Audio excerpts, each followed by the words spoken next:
সারাদিন রোজা রেখে পেঁয়াজি ছোলা বুট মুড়ি খাওয়ায় যে মজা, সারাদিন ভাত খাইয়া তারপরে ইফতারে শরীক হওয়া, ছাগলে ঘাস খাইলে যেমন লাগে ওই রকম তার মুখে লাগে, এই মজা পাবে না। রোজাদারের যে মজা লাগে সেই মজা সে পাবে না। সারা মাস রোজা থাকার পর, আল্লাহর হুকুম মেনে সারা রাত রোজা রাখার পর, তারপরে ঈদের দিনে জামা কাপড় পরিষ্কার করে শেরওয়ানি গায়ে লাগাইয়া পাঞ্জাবি পরে আতর মেখে এরপরে ঈদের জামাতে যখন দাঁড়ায় যায়, সে যে মজা পায়, সারা মাস রোজা রেখে ঈদের জামাতে গিয়ে সে যে মজা পায়, যে রোজা রাখলো না ঈদের দিনে খুব জামা পাজামা সেন্ট এগুলো মেখে টেকে প্রথম কাতারে গিয়ে দাঁড়ায় গেছে, ও সেই মজা পাবে না। ওর মনের মধ্যে একটা চোর চোর ভাব থেকেই যায়।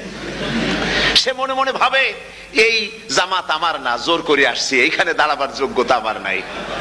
মনের মধ্যে সে একটা অপরাধী ফিল করে, সে ফিল করতে থাকে। সুতরাং রোজাদারের জন্য দুইটা খুশি, একটা হচ্ছে ইফতারের সময়, আর একটা খুশি হবে যখন আল্লাহ তাদেরকে দেখা দেবেন। সুবহানাল্লাহ। এই রোজা আল্লাহ পাক দান করেছেন। আচ্ছা, কি জন্য রোজা আমাদের দিলেন?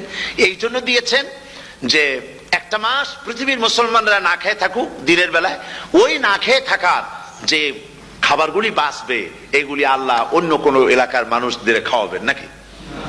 এই জন্য করেছেন রোজা, এই জন্য করেন নাই। রোজার ফজিলত আল্লাহর নবী বলেছেন, রমজান মুবারকের এত ফজিলত, মানুষ যখন কোন ইবাদত করে আল্লাহ পাক সেই ইবাদতের নেক আমলের সওয়াব 10 থেকে শুরু করে 700 পর্যন্ত বাড়ায় দেন। 10 থেকে শুরু করে 700 বাড়ায় দেন, ইল্লা সাওম, রোজা ছাড়া।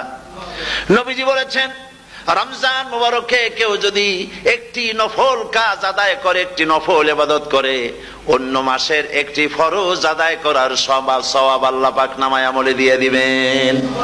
রমজান মুবারকে কেউ যদি একটি ফরজ আদায় করে, অন্য মাসের 70টি ফরজ আদায় করার মতো সওয়াব আমল নামায় আল্লাহ দিয়ে দিবেন। সুবহানাল্লাহ।